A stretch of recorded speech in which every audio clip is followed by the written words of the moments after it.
The table shows the distribution of marks obtained by students in an examination. This is the table, marks in percentage, 0 to 9, 10 to 19, 20, 29, up to 90 to 99.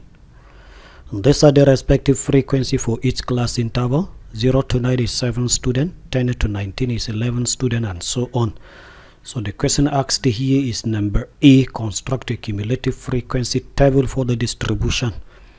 Question number B says draw the cumulative frequency curve for the distribution, and question number C, we are going to use the curve that we have drawn to find the correct to one decimal place, the Roman 1 the median mark and Roman 2 the lowest mark. If the lowest mark for distinction, if 5% of the student pass with distinction.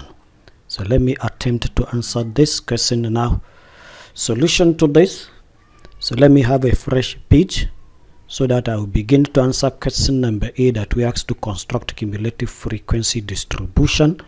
So I need to change this table from horizontal format to vertical format.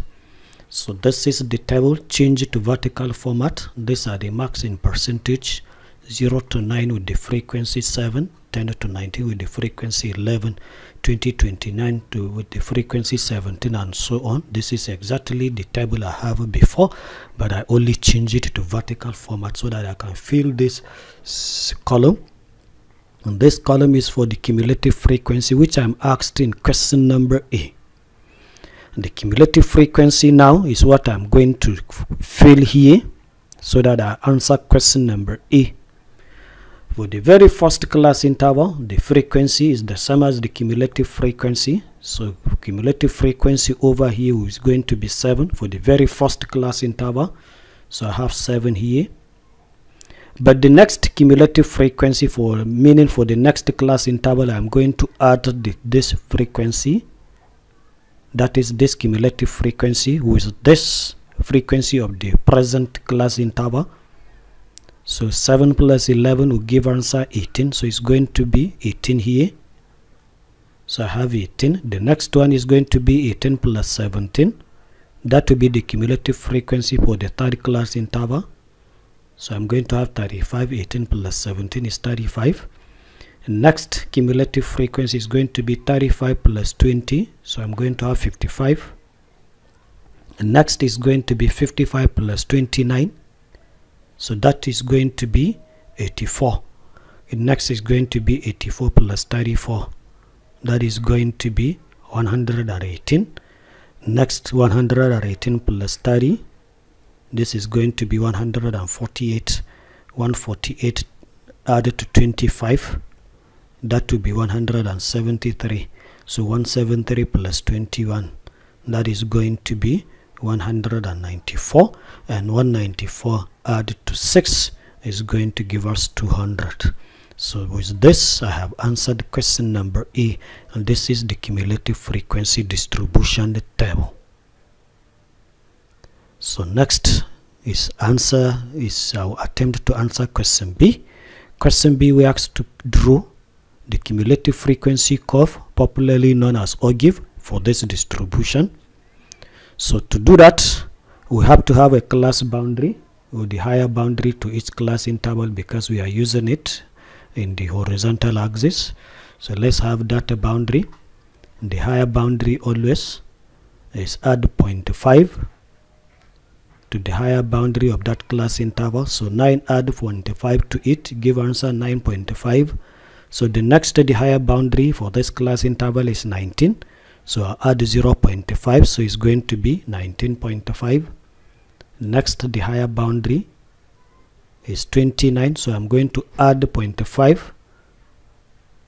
That will be 29.5, and so on. So next is going to be 39.5, next 49.5, next 59.5, next 69.5. Next is 79.5, next 89.5, and finally is going to be 99.5. These are the higher boundaries. This higher boundaries we used in the horizontal axis. So with this I can now draw on my graph sheet my horizontal axis and the vertical axis. The horizontal axis is going to contain marks because it is marks we collect here, while the vertical axis is going to be the cumulative frequency. So this is my x-axis, which will contain the class mark, and I'm going to use this boundaries, the higher boundary for each class interval. So I'm going to number it 9.5, 19.5, 29.5, and so on, like this. So this is the number. Then I'm going to draw the vertical axis, which I said is the cumulative frequency. The cumulative frequency, this is the vertical axis, so I'm going to number it also. I have to have up to 100 because the highest cumulative frequency is 100, so I must number it up to 200. Up to 200, the highest cumulative frequency. So this is the number 0, 20, 40, 60, 80. I have up to 200. So next is to mark points. So the first point is the higher boundary 9.5 and the cumulative frequency 7. So 9.5 cumulative frequency 7, look at it here, 9.5, the higher boundary, and somewhere here is going to be 7. There are 10 small divisions here from 0 to 20. So each small division is now going to be 2. So 7 is somewhere here. Then the next is 19.5, the higher boundary, and the cumulative frequency is 18.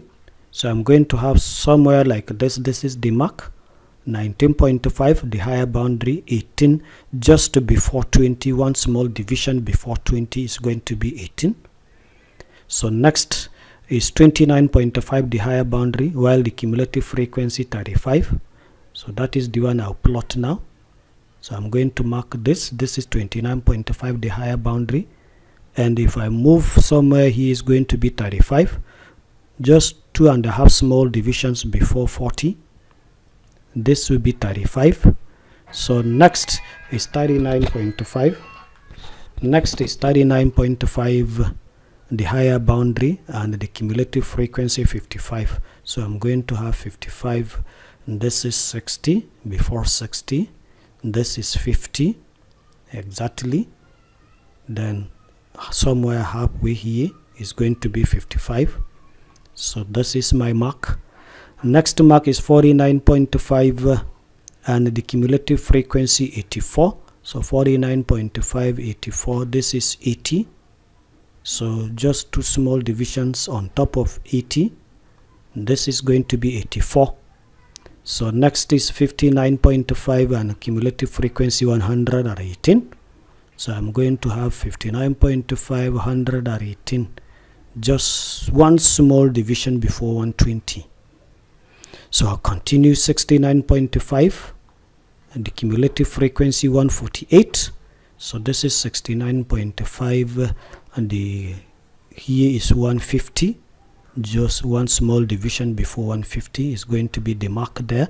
So next is 79.5 and the frequency, the cumulative frequency, I beg your pardon, 173. So I'm going to have this somewhere here is B173. This line is 170, so 1.5 small division here is 173. So next 89.5 frequency, the cumulative frequency 194.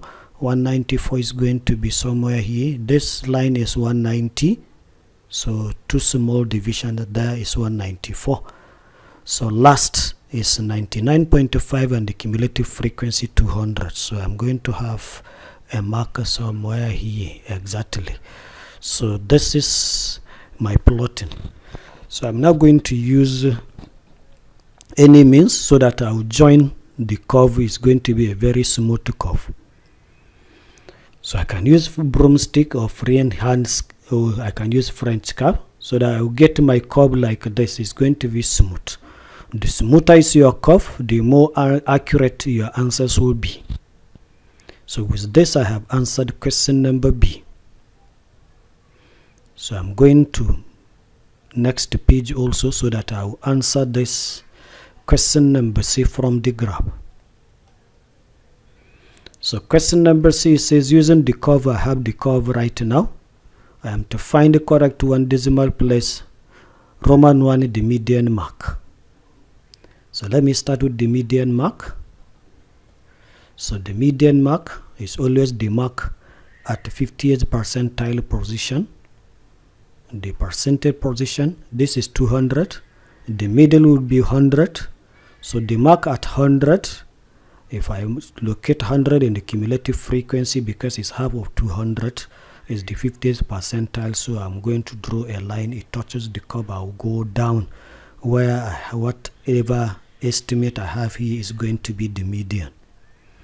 So the median would now be, like I have said, I'm going to draw a line at 100. 100 is now the 50th percentile of 200. 200 is the total. Is the total number of students. So number 100 is the middle position. So I'm going to draw a line. When it touches the curve, I'll go down. So let me go down now. So according to my estimate, whatever number supposed to be here is going to be the median mark. And this is 59.5. This is 49.5. And this is just before the middle. In between is 10 divisions. Each division is 1. So this is going to be 50.5, 51.5. So I'm going to have 53.5 according to my estimate here. So 53.5 is going to be the median mark. So I move to the Roman 2. Roman 2 says we are to find the lowest mark for distinction if 5% of the student pass with distinction. So out of the students, 5 of them have distinction or pass with distinction. So what will now be the minimum mark or the lowest mark for distinction? So let me go to that. So number of distinctions, how many students got a distinction? It is 5 of them. So that will now be 5 over 100 times total number of students, which is 200. I would like to get the number of students, how many students pass with distinction first before the lowest mark. So 5 over 100, that's the 5% times the total student will give me those number of students that pass with distinction. And this is going to be 10. So 10 students pass with distinction. So what I'm going to do to get the lowest mark, because these students, the 200 students, are now arranged according to their marks, starting with the lowest mark to the highest mark. So these students, assume they are arranged from number 1 to number 100. That number 200, I beg your pardon, that number 200 is the student with the highest mark. So I'm going to take from that number 200, I'm going to count 10. I'm going to count 10 because 10 students pass with distinction. So I'm going to count because the last student in the queue or in the arrangement is the one with the highest mark. So I'm going to count from that highest student, meaning the student with the highest mark. I'm going to count 10. Wherever I stop, the mark obtained by that number 10 student from the last backward, his mark will now be the lowest mark for distinction. So if I'm going to take 10 down here from 200, I'm going to have 190, and 190 will be here. 190 will be here. So I'm going to draw a line at that 190. That 190, this is 190. So if I go down, whatever I have here will now be the mark obtained by number 190 student if arranged from lowest to highest. So let me go down. So the estimate number here, whatever number I have here, is going to be the lowest mark for distinction, because that is the mark obtained by number 190 students in the queue. So according to my estimate here, because each small division is 1, if this is 89.5, so if I go backward, it's 88.5, 87.5, so the estimate is going to be 87.5. So the lowest mark for distinction is now going to be 87.5. So with this, I have answered this question. So let us see the mark distribution for this according to the official Waec marking scheme.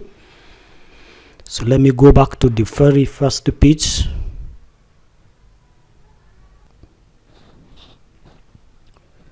So let's see the mark distribution. The very first mark is the method mark, and this method mark is a mark when you now exhibit the skill of getting the cumulative frequency, and the A3 marks is the next mark if all the cumulative frequencies are correct from 7 down out to 200. If all of them are correct, you have this A3 mark, and if some are wrong, minus half for each one that is wrong. So next mark is B3 mark. The B3 mark is for plotting the higher boundary against the cumulative frequency and drawing this curve correctly. You have the B3 marks. Anyone that is wrongly plotted, you have it would be minus half for that wrong one, that is for that error. And the next is the B1 mark, and this B1 mark is for using the higher boundary in your horizontal axis. So if I move, so in this page I have about 6 marks. So the next page, the very first mark is this method mark, this one, for reading the median. For reading the median, that is drawing this line where you have this line touches the curve. When you draw this down, you are trying to read from this x-axis, so you have this method mark, and if it is correct, you have 53.5 as the median mark. Accurately, you have A1, but still you may have this mark if it is within the allowed deviations. So the next mark is for reading this, that is you are trying to get the lowest mark for distinction. So for drawing this line vertically down, you have this method mark, and for reading it accurately, you have this A1 mark. So in total there are 12 marks to this very question.